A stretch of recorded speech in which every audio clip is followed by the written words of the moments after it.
ya sih. Dekat-dekat ke suaranya. Ya, kalau saya tidak ada.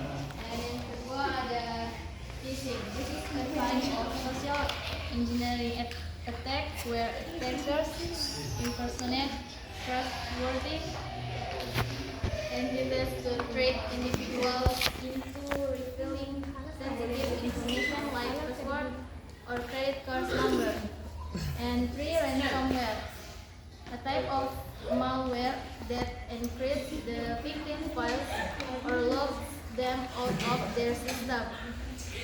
And yang keempat ada distribute denial of service, a cyber attack where multiple systems flood the bandwidth or research of a target system to web server, causing it to slow down. And the next is basic security practice. The first is use strong unique password. Password are the first line of defense against unauthorized access to your accounts and personal data. A strong password, usually a class long character contains a mix of uppercase and lowercase letters, numbers, and special symbols. Avoid personal information like name, birth, dates, or common words. A unique password means each account has its own different password. If one account is compromised, the others remain secure. And the next is enable two-factor authentication. 2FA adds an extra layer of security by requiring two forms of verification. Something you know and something you have. Even if your password is stolen, the attacker cannot log in without the second factor. The next is keep software up to date. Software updates often contain security patches to fix known vulnerabilities. Keeping your operating system browsers, antivirus software, and apps updated helps prevent attacks from exploiting outdated software.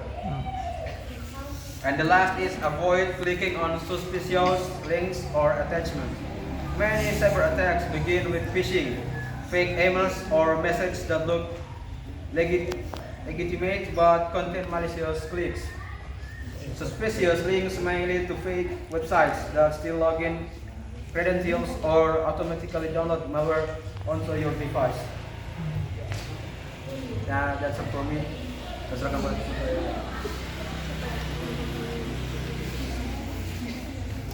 Okay, now I will continue lecture about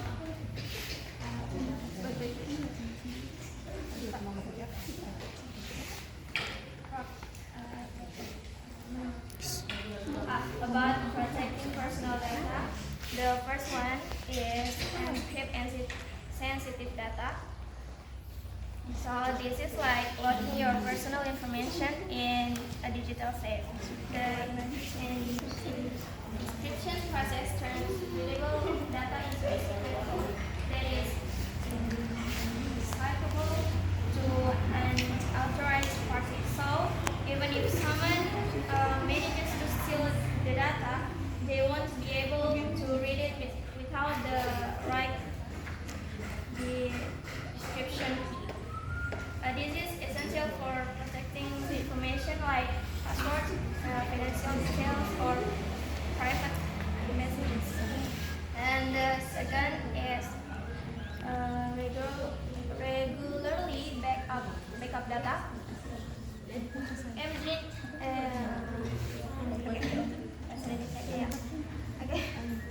Oke, jadi yang kedua itu rencanakan data secara teratur. Jadi bayangkan jika rumah Anda kebakaran dan semua foto atau dokumen penting atau kenangan Anda yang hilang, itu rencanakan data secara teratur itu seperti membuat salinan aman dari semua informasi digital Anda dan menyimpannya di tempat lain. Kayak di ruang bawah tanah itu juga bisa. Terus jika terjadi sesuatu pada perangkat Anda, misalnya serangan cyber atau kerusakan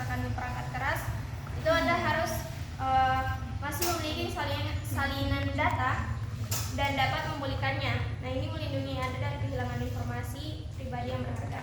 Dan yang terakhir, use VPN on public networks. Jadi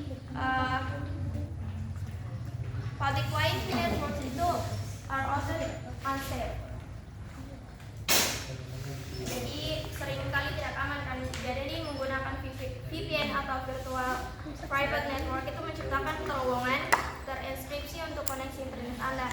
Jadi ini berarti semua data yang Anda kirim itu dan yang kalian kirim atau terima itu melalui jaringan publik diinskripsi dan dilindungi dari pengintaian oleh pihak ketiga. Jadi VPN ini menyembunyikan alamat IP asli Anda dan menginskripsi lalu lintas internet Anda dan memberikan lapisan privasi dan keamanan tambahan saat Anda menggunakan Wi-Fi.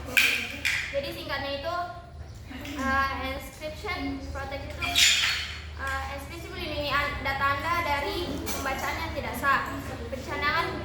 Pencadangan melindungi dari kehilangan data, dan juga VPN itu melindungi koneksi Anda saat menggunakan jaringan yang kurang aman. Ketiganya itu adalah praktek penting untuk menjaga keamanan data pribadi di dunia era digital sekarang. Okay, maybe that's all for me. Okay, thank you. Okay, for the next slide is what to do if you experience an attack. Jadi ini apa yang harus kita lakukan jika kita mengalami serangan dari akun-akun kita di media sosial. So the first is report the incident to authorities. That probably means informing the police or relevant security agencies. But maybe in a cyber context, it could also mean reporting to cybersecurity authorities. The second, contact IT support or technical assistance. This seems straightforward. Reaching out to the tech team to address the attack. Maybe mention the importance of quick action here to mitigate damage. And the third, change password and monitor account activity. After an attack, changing passwords can prevent further unauthorized access. Monitoring accounts helps detect any suspicious activity early. Yeah, yes, that's it. Okay, that's our presentation, and I will open the Q&A section. I open three questions from all of the group. If you have any question, please raise your hand. Okay, so dari Miss Presiden Tamara, time is yours. Okay. My name is Julia Tamara dengan akhiran NIM 070. From group 1. Oh. Jangan, don't too close. Don't be too close, okay? Okay, so my question is, in your opinion, what is the most important first step to take after experiencing a cyber attack? What is the most important first step to take after experiencing Cyber attack. Thank you.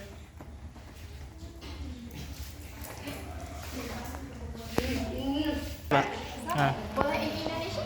Boleh. Jackson. Oke, baik, perkenalkan nama saya Dian Ekayani dengan NIM A121240444.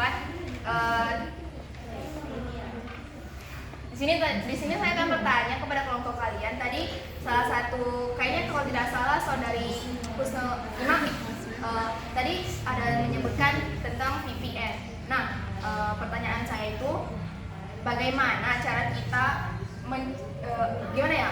Gini, kasusnya pertama itu banyak anak-anak di bawah umur menggunakan VPN untuk hal-hal yang tidak sepantasnya. Maksudnya hal yang bukan seharusnya untuk digunakan untuk umurnya, untuk mencari hal-hal yang tidak pantas. Entah itu dari lingkup pergaulannya, kan anak-anak zaman sekarang hidup dengan era digital. Terus pergaulan juga tidak sesuai umur. Kadang baku bawa dengan orang yang lebih tua dan maksudnya yang sudah umurnya legal, sedangkan dia belum legal. Nah, bagaimana sih cara kita untuk mencegah hal tersebut? Sedangkan VPN ini kan diciptakan untuk hal yang berguna untuk kita itu tidak diintai dari pihak ketiga. Begitu. Terima kasih.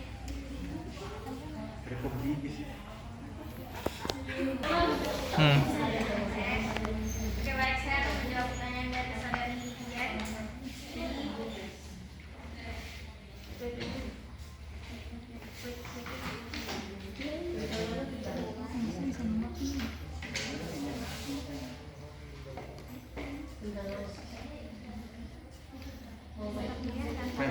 Jadi pertanyaannya tadi itu tentang VPN kan, agar VPN tersebut tidak disalahgunakan, gimana sih?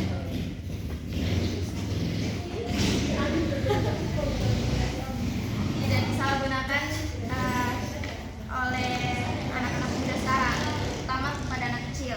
Nah, cara pencegahannya itu edukasi dan kesadaran. Nah, jadi penting sekali untuk edukasi dari orang tua kita. Apalagi anak-anak kecil sekarang itu kayak apa ya, sangat-sangat apa ya, kayak pandang enteng sama kakak-kakaknya atau orang tuanya sendiri. Jadi kayak kemungkinan karena terlalu fokus dengan gadget, dengan digitalnya, jadi dia kayak apa ya, menantang orang tuanya sendiri. Nah, jadi itu penting untuk apa ya, berkomunikasi dengan orang tua. Jadi orang tua juga harus memantau penggunaan digital anak tersebut. Jadi biar apa ya, biar tidak disalahgunakan itu VPN tersebut itu.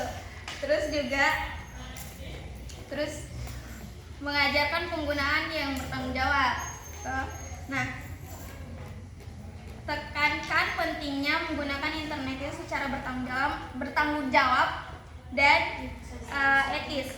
Terlepas dari penggunaan VPN atau tidak, itu termasuk menghormati hak cipta, tidak melakukan perundungan cyber, dan juga menghindari konten-konten ilegal. Terus juga kontrol teknis dan pembatasan. Jadi penting juga bagi orang tua itu membatasi waktu pemakaian digital seorang anak kan. Nah, itu sangat penting, apalagi kalau misalkan anak kecil yang terlalu fokus bermain handphone itu juga tidak bagus gitu. Terus blokir situs-situs web dan konten-konten tertentu. Kalau misalkan nih ya, kebanyakan anak-anak kecil sekarang kan itu sudah dibelikan handphone sendiri. Nah, itu kan bahaya, apalagi kalau misalkan dia tiba-tiba dikirim link atau apa, terus dia nggak tahu nih. Misalkan kan kebanyakan sekarang itu kan korbannya itu modus pengiriman undangan file melalui file itu kan. Nah, tiba-tiba langsung HP-nya lag. Nah, itu kalau yang saya dapat ya informasinya itu ternyata data-datanya semua datanya diambil sama si pelaku tersebut sebagiannya. Nah, jadi penting itu untuk edukasi dari orang tua, apalagi kalau misalkan menyalahgunakan VPN tersebut. Nah, kalau saya nih kalau kedepannya saya menjadi orang tua, semisal anak saya dari minta-minta menyalahgunakan VPN tersebut, terus dia ketahuan menonton hal-hal yang tidak senonoh, ya, saya sebagai orang tua akan saya marah gitu. Maksudnya saya tidak terima, saya mengajarkan anak tersebut secara baik, tapi ternyata mungkin dari pergaulan bebas, terus dia juga terbawa dengan lingkungan sosialnya, jadi dia terpengaruh oleh itu. Nah, terus juga itu sih yang terpenting itu adalah edukasi dan komunikasi dengan anak kita. Oke. Mungkin hanya itu yang bisa saya jawab. Terima kasih. apakah anggota grup lain ada yang ingin menambahkan penjelasan dari saudara Rima?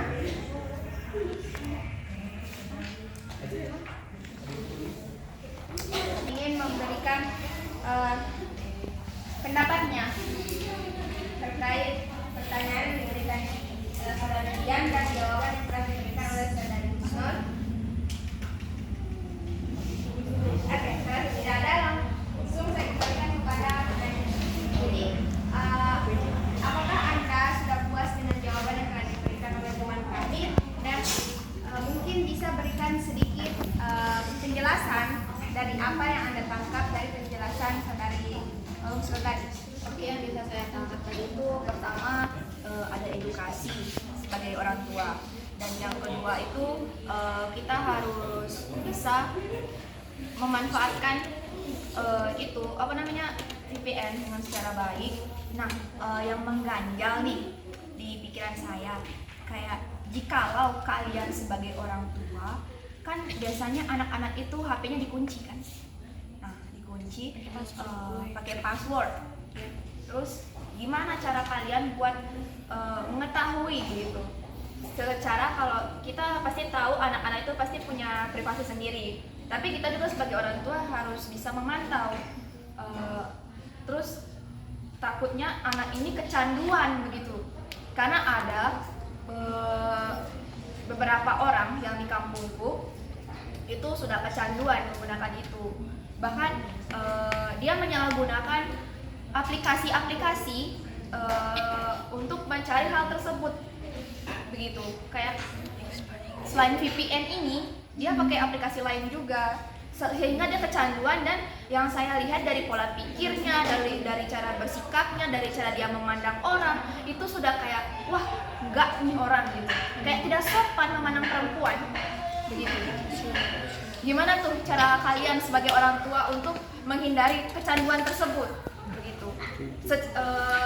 Secara anak kalian HP-nya di password.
sebelum kita mau minta tahu atau tahu sandi HP-nya anaknya kita itu, kita harus sering dulu melakukan edukasi sama komunikasi sama mereka agar mereka tidak terlalu tertutup dengan kita juga, jadi kita bisa tahu.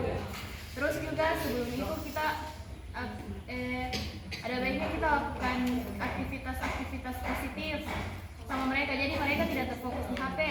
Dan kalau misalnya ini anak sudah terlanjur tidak bisa sudah terlanjur tertutup sekali, terus kita tidak bisa lagi sentuh HP-nya, kita bisa coba minta teman sebayanya untuk kasih tahu dia, atau mungkin kita ada salah satu teman sebayanya yang bisa kita percaya untuk bisa jaga dia, bagaimana apa yang dia lakukan di media sosial atau apapun itu. Begitu sih saya rasa. Oke.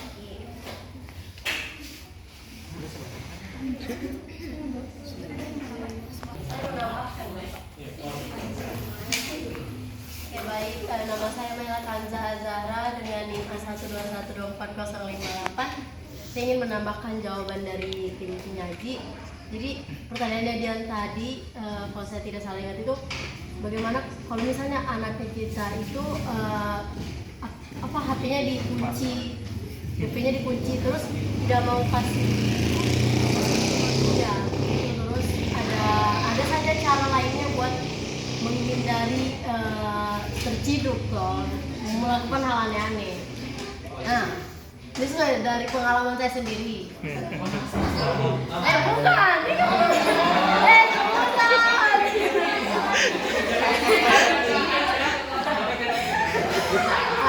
Jadi saya itu punya orang tua strict parent dari kecil sampai lulus SMA kemarin. Jadi HP ku tuh kayak dicek terus sampai saya selesai SMA, dan itu kayak di scroll sampai bawah kayak ini ada yang aneh gitu. Nah, kalau menurutku kayak sekeras tidak, walaupun anak itu tidak mau kasih kata dia, pasti dia bakal kasih. Makanya jadi orang tua ya, kalau saya bakal tegas sama anakku kalau misal soal itu, karena kenapa dia takut sekali saya lihat HP-nya? Kenapa? Takut saya buka, dan kalau memang tidak ada apa-apa ya tinggal kasih toh. Makanya saya kayak, kalau saya jadi orang tua saya bakal kayak tegas apa gitu, karena mamaku begitu juga ke saya, kayak kenapa kok kunci-kunci, sudah dikasih lah pokoknya. Terus ada juga satu aplikasi, itu sudah lama saya tahu, aplikasi yang kalau di download ya, itu biasanya orang tua download di HP-nya anaknya, terus kayak setiap gerak-gerik di HP itu bakal ditahu sama orang tuanya. Kayak misalnya mau download aplikasi di Play Store, itu harus di ACC dulu sama orang tuanya lewat aplikasi itu. Saya lupa apa nama aplikasinya, tapi itu ada dulu. Terus habis itu juga ada, kalau misalnya anaknya tidak mau kasih, itu juga tadi betul jawabannya Ima. Siapa tadi yang jawab? Ima? Karina. Sorry. Jawabannya Karina tadi, melakukan komunikasi secara bertahap. Tapi kalau anaknya tidak mau, tetap harus tegas, kayak jangan biarkan, karena bukan cuma saya, banyak orang sekitarku juga yang menghindar terus akhirnya sampai besar dorang kayak ya begitu, tidak berhenti menonton hal aneh-aneh. Jadi harus tegas, karena itu demi keberlangsungan masa depannya anaknya kalian. Jadi walaupun tidak mau kasih, saya rasa harus tetap ini sih. Sudah ada aplikasi juga, jadi sebenarnya banyak sekali cara menanganinya. Sama orang tua kita belajar juga, banyak itu di YouTube. Kalau misalnya saya jadi orang tua ya, kan teknologi bakal berkembang kok, jadi bisa jadi anak saya lebih pintar, tapi saya tidak mau, saya harus lebih pintar dari orang. Misal ada satu cara buat sembunyikan aplikasi di HP. Terus ada juga, saya pernah baca dari orang gitu, kayak di sosial media ada itu satu aplikasi yang kalau misal dia punya apa sih namanya, covernya itu, misalnya covernya itu apa sih, aplikasi cuaca kan, ternyata itu aplikasi lain, kayak malah aplikasi yang tidak betul. Iya, ada juga yang kalkulator. Kalau itu bukan buat anak-anak sih, ini kayak buat perselingkuhan. Iya, banyak Bapak sebenarnya caranya. Ada juga yang kalau misal ada yang khawatir anaknya pacaran, biasanya ada yang pacaran lewat aplikasi Gojek, kata saya. Itu kayak pokoknya banyak sebenarnya cara orang menyembunyikan hal-hal seperti itu. Jadi kalau bisa jadi orang tua,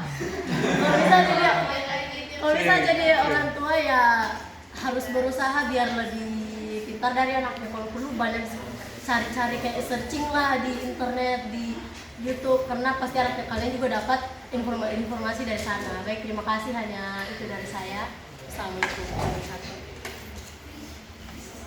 Saya kembalikan Saya dulu.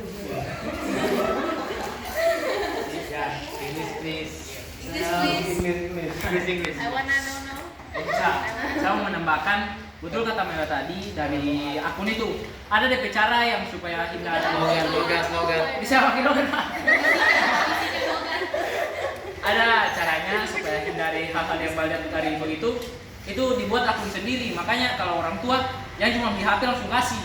Makanya dicek dulu, ada dibuat akun Google segala macam di bawah umur, ada YouTube Kids. Jangan asal kasih begitu. Bagaimana orang langsung tahu, orang langsung bisa search kan. Kalau orang dibuat akun dari di bawah umur, kebanyakan yang search begitu diblokir. Ada yang diblokir begitu. Memang itu caranya. Dengan yang kedua itu jangan cuma dimarah. Itu buat orang sadar diri. Itu menurut saya kalau yang kecanduan begitu kalau berhenti, dia bisa dan disuruh, dia bisa dimarah. Itu dari orang punya kemauan sendiri sih. Soalnya kalau dimarah, dong cuma sedih atau takut, habis itu orang bikin ulang.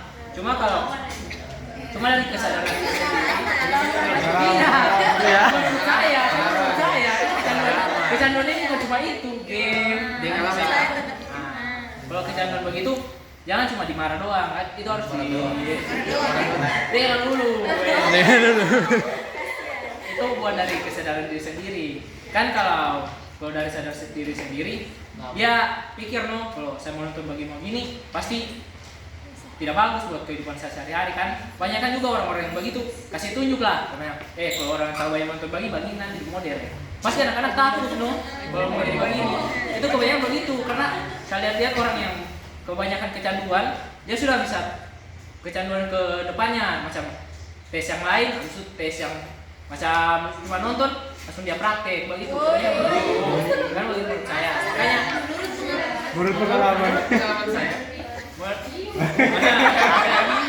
Jadi menurut saya jangan cuma dimarah, tapi harus diberitahui apa sih jeleknya kalau kamu lakukan ini, supaya dong sadar diri juga supaya orang paham dan apa yang orang lakukan itu salah.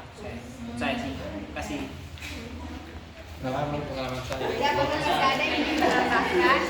Oke, baik, saya kembalikan kepada penanya.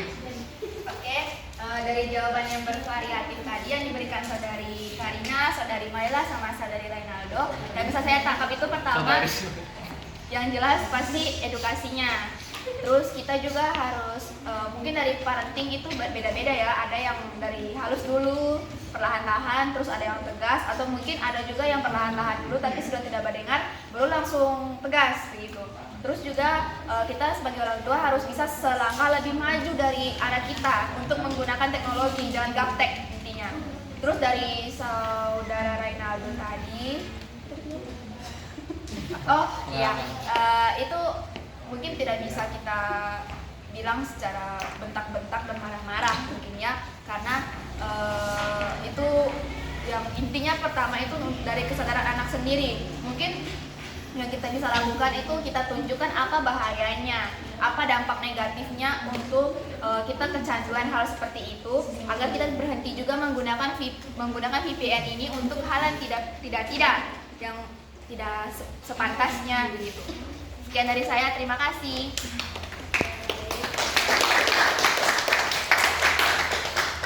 Tadi pertanyaan nomor 1 yang telah dijawab oleh teman-teman saya dan juga para audiens. Baik, kita pindah ke pertanyaan yang kedua.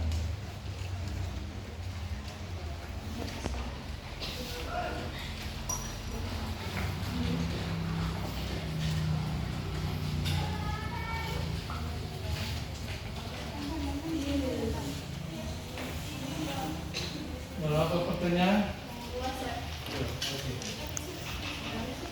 Yang kedua. Anybody can answer the question. Siapa saja bisa share your experience with kita. Share your experience. You can, not only the presenters are supposed to answer the questions, but also participants are welcome to answer the questions.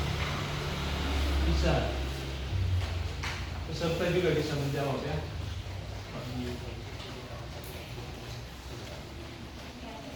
Oke, baik, saya akan I'm going to answer Priscilla question that in our opinion, what is the most important first step to take after experiencing a cyber attack? Jadi ini kan langkah awal yang kita ambil kalau kita dapat serangan begitu. Jadi bisa kita artikan sebagai kayak kalau misalnya kita menggunakan media sosial, terus tiba-tiba akun kita ke-hack, bisa begitu. Jadi situasinya bisa begitu. Jadi saya ceritakan pengalaman pribadi saya pada saat itu. Akun Instagram saya, my Instagram account at the time, saya sementara main Instagram, terus tiba-tiba langsung ada announcement bilang akun Anda, sandi dari akun Anda telah diganti, jadi mohon masukkan sandi yang baru, gitu. Jadi pada saat itu, of course, my first action is I was shocked. Jadi kayak, kenapa ini? Kenapa tiba-tiba langsung keluar kan? Kan kita sementara pakai, terus tiba-tiba keluar, gitu. Jadi kayak, terus saya bilang, perasaan saya tidak pernah kasih orang akunku, tapi kenapa tiba-tiba keluar? Berarti ada pihak lain atau ada device lain yang menggunakan akun tersebut. Jadi pada saat itu, saya langsung membuka pusat bantuan. Jadi kalau kita buka Instagram itu pasti ada yang namanya pusat bantuan. Jadi di situ kita melaporkan kejadian yang terjadi pada akun kita. Jadi pada saat itu saya memilih option tersebut. Jadi saya melaporkan kepada pihak Instagram sendiri. Saya laporkan kalau akun saya telah diretas atau telah dihack oleh oknum, seperti itu. Jadi pada saat itu pihak Instagram ini tidak langsung memberikan responnya, tetapi setelah, kalau saya tidak salah itu setelah 1 minggu baru pihak Instagram memberikan informasi bahwa akun saya sedang dicarikan solusi untuk bagaimana bisa kembali. Ya, di sisi lain saya juga berusaha untuk bagaimana cara saya untuk bisa mendapatkan akun saya tersebut.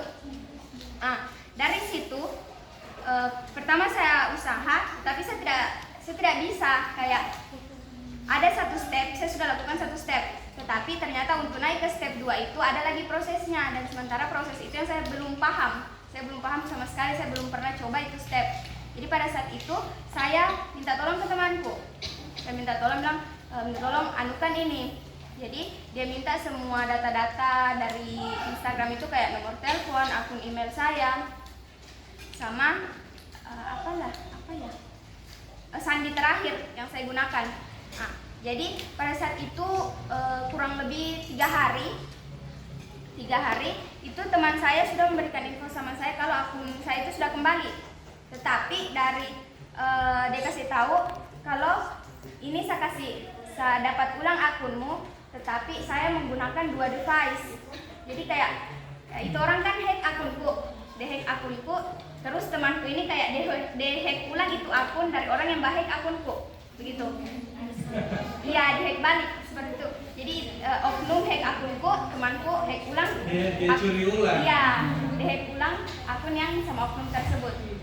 Jadi kalau dari prosesnya itu saya kurang paham, tetapi pada saat itu teman saya memberikan penjelasan, bilang dikasih begini dulu, terus nanti kita minta kode, nanti akan dikasihkan kode dari Google. Terus pada saat sudah didapatkan akunnya, jadi temanku ini rekomendasikan untuk ganti password. Jadi sebab ganti saja, terserah apa mau gantikan, sudah begitu. Nah, pada saat itu temanku juga sarankan untuk ganti emailnya. Dia bilang ganti saja emailnya supaya orang yang hack oknum sebelumnya ini tidak bisa lagi hack ulang, seperti itu. Jadi pada saat itu teman saya ini sudah ada ganti password akunku, terus dia pasangkan juga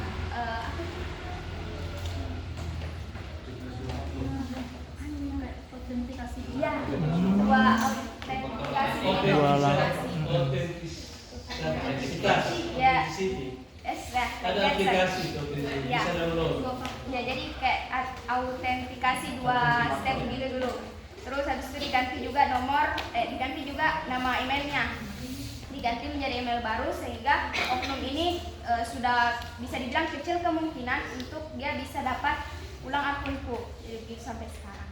Jadi itu pengalaman yang saya alami Jadi kalau kita misalnya dapat suatu kejadian begini kayak di hack akunnya kita, jadi pertama yang kita lakukan itu kita buka ulang itu aplikasi, terus di situ pasti ada pilihan untuk melaporkan masalah kepada pihak aplikasi tersebut. Seperti itu dari menurut saya. Jadi apakah ada teman kelompok lain yang ingin memberikan tambahannya?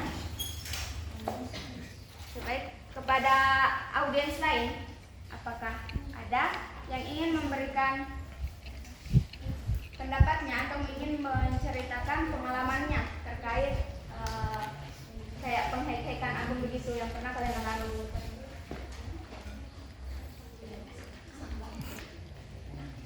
Instagram toh, bagaimana kalau itu terjadi di WhatsApp? Kan WhatsApp ini Iya, sering dihack. ya, karena saya punya pengalaman pribadi, WA saya itu dihack orang waktu saya masih SMA. Baru pindah Terus? uang. Enggak. Terus posisinya ini nomor saya ini sudah tidak ada kartunya. Jadi seperti sulit dan bagi saya untuk mengambil kembali akun WhatsApp saya itu, karena kalau biasanya kan kalau semisal masih kartunya ini masih aktif, saya bisa langsung keluar ulang dari WhatsApp terus login ulang pakai kode OTP seperti itu kan. Iya, Kan OTP. seperti itu kita bisa ambil ulang lagi kembali karena yang mengambil akun kita itu cuman terima kodenya mereka. Tetapi pada saat itu kartu saya itu sudah tidak aktif. Kalau seperti itu kejadiannya, itu bisa kembali atau tidak?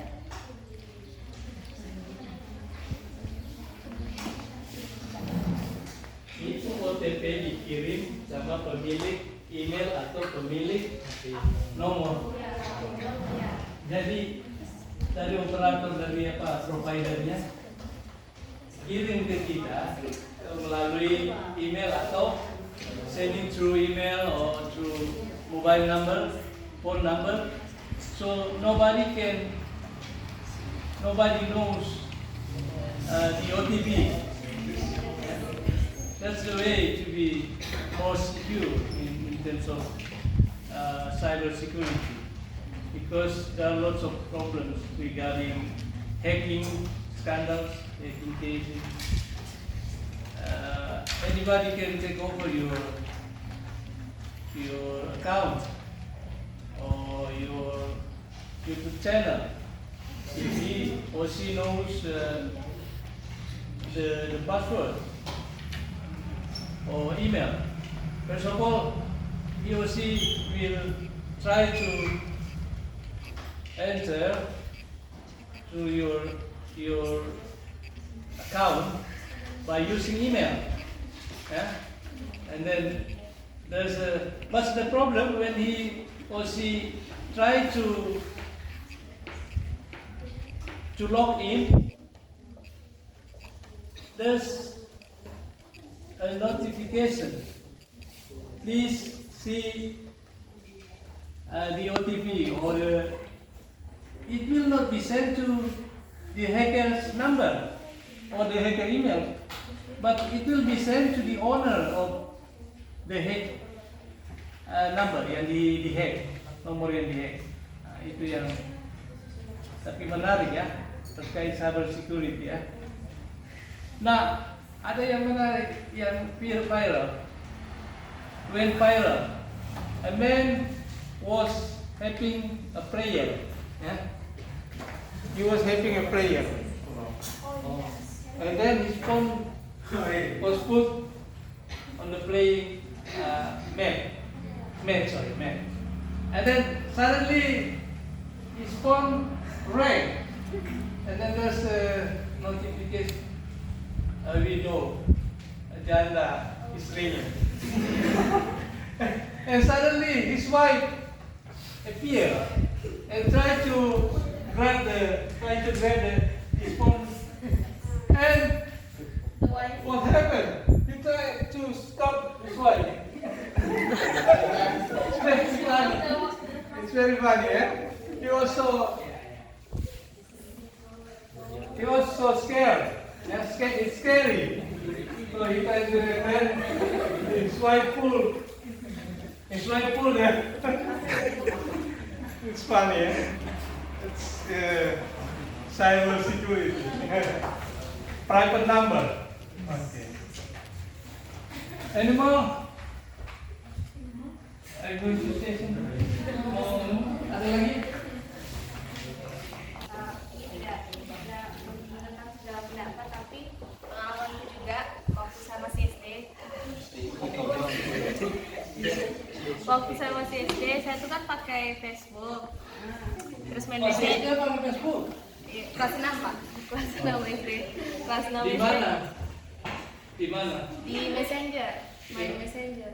Messenger. Iya, terus Maksudnya tempat lokasinya. oh apa ini SD tuh Pak? Di mana lu kampung? Di Palu. Oh, ada SD 16 Pak. Kalau di Messenger itu private itu. Private kan? Yes, let's go. Waktu itu saya ini kan FB ku ini kan saya sering pakai chat lah Messenger itu sama teman-teman. That's how we communicate kan. Terus saya ini bangun pagi, terus ini hari perpisahan SD lah. Terus tiba-tiba pas Hari perpisahan. SD kita perpisahan, terus saya pas lagi duduk santai-santai ini di pantai Taipan. Farewell party ya. Nah, terus tiba-tiba ada yang datang ke saya, terus dia tolak gitu, dia bilang, kau tuh kenapa baca chat saya begitu? Terus saya, hah? Terus saya baca, oh baca chat apa dia? Baru saya pikir, saya mau buka tuh, baru saya lihat lah saya buka, terus ternyata ini cewek, temannya cewek ini, itu ada yang pakai akunku, terus maki-maki dia gitu, hina-hina dia. Terus saya kayak tidak sadar, kok bisa? Terus saya, kok bisa? Kok pas gitu kan? Terus saya ditolak. Saya kan tidak tahu Pak, itu kenapa bisa gitu. Terus saya bilang ini bukan saya. Bukan saya ini aku. Dia pakai akun Mbak. Iya. Mbak Fitnah. Terus saya tidak tahu ini bagaimana orangnya bisa dapat yang bisa masuk ke akun Facebookku terus chat ini cewek ini. Jadi pas selesai saya tahu itu ini cewek masih marah sama saya. Akhirnya papa saya sendiri datang terus kasih penjelasan kalau misalnya memang bukan saya, karena dia kasih tahu kalau waktu saya baca ini itu saya masih tidur, jadi it's not me. Nah dari situ dia minta maaf, terus dari situ saya ganti email, dari Facebook itu kan bisa ganti email sama ganti nomor telepon juga, terus habis itu pakai 2FA itu, two factor authentication itu juga. Dengan itu sampai sekarang Facebookku aman. Nah, hati-hati saya bisa mengakibatkan kecelakaan. Iya. I think that's all. My experience hampir ditolak. Bukan hampir bisa ditolak. Without knowing what happens. Itu dia ditolak aja gitu. Ternyata ada yang pakai.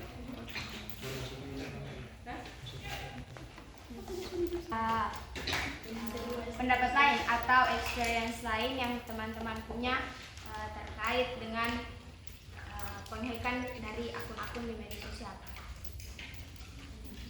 Nah, jadi saya bercerita lagi, itu dulu ada satu adik kelas saya di situ dia masih kelas 2 SMP. Nah, di situ dia masih kelas 2 SMP tetapi sudah main WhatsApp. Nah, di situ dia sudah main WhatsApp. Jadi kan namanya anak-anak, maksudnya belum terlalu tahu untuk yang namanya keamanan akun. Jadi pada saat itu dia tidak terlalu peduli dengan keamanan akun, dia juga tidak menggunakan OTP begitu. Nah, jadi pada saat itu tiba-tiba WhatsApp-nya ini juga langsung keluar tiba-tiba seperti itu. Jadi pertama dia panik sekali, dia coba untuk tanya sama teman-temannya juga tidak tahu. Dia coba tanya sama keluarganya dia tidak tahu.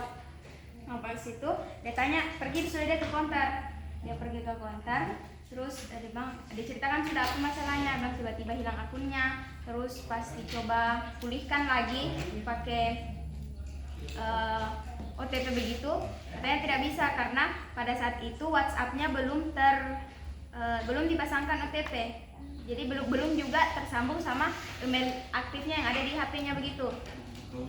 Jadi pada saat itu disarankan saja sama konternya ini untuk nomornya ini dinonaktifkan saja, dinonaktifkan dari konternya sendiri. Jadi itu nomor dinonaktifkan dari pusatnya. Jadi kayak pihak konter yang nonaktifkan ini kartunya langsung. Jadi dari situ ditanya sudah. Jadi kalau misalnya dinonaktifkan ini nomor, berarti WhatsApp yang dihack ini juga tidak bisa dipakai dong. Bang, iya, tidak bisa dipakai. Kemungkinan besar tidak bisa dipakai. Bisa dibilang tidak ada sudah kemungkinannya untuk bisa dipakai itu akun. Jadi sudah hilang, betul-betul hilang karena nomornya sudah hilang. Jadi sejak itu dia bikin nomor baru deh. Itu. Jadi saran saya untuk teman-teman, kalau misalnya ada WhatsApp-nya begitu, kan pasti kita semua pakai WhatsApp toh, pakai aplikasi WA. Kalau pakai WhatsApp begitu, saya sarankan untuk pakai itu OTP. Jadi biasa OTP itu biasa setiap hari atau setiap bulan, setiap minggu ataupun setiap hari. Dia kalau kayak tengah malam begitu, terus kita buka WA, pasti ada lagi muncul notifikasinya, masukkan ulang kode OTP Anda.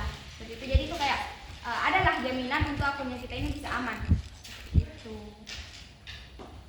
Sekian. Jadi saya kembalikan kepada penanya, apakah sudah merasa puas dengan jawaban atau cerita-cerita yang telah diberikan oleh teman-teman?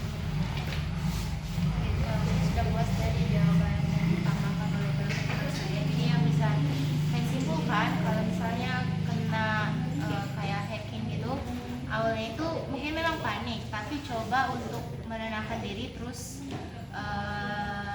kayak kalau misalnya gunanya di IG kayak tadi Fadila cerita, itu buka di pusat bantuan, kan di IG pasti ada. Jadi pertanyaan kayak kita berusaha dulu sendiri, mencoba kalau misalnya kita juga stuck terus sudah tidak tahu mau buat apa, lebih baik tanya ke orang yang lebih tahu, teman yang lebih tahu. Jadi kita laporkan ke orang itu supaya orang itu juga yang akan membantu kita. Ini pun kalau kita mau cari orang yang tahu juga harus selektif, jadi tidak gampang percaya gitu dengan orang-orang asing yang mengaku kalau orang tahu. Jadi kayak kita harus, kalau misalnya di Twitter itu kan ada jasa mengembalikan akun yang kena hack.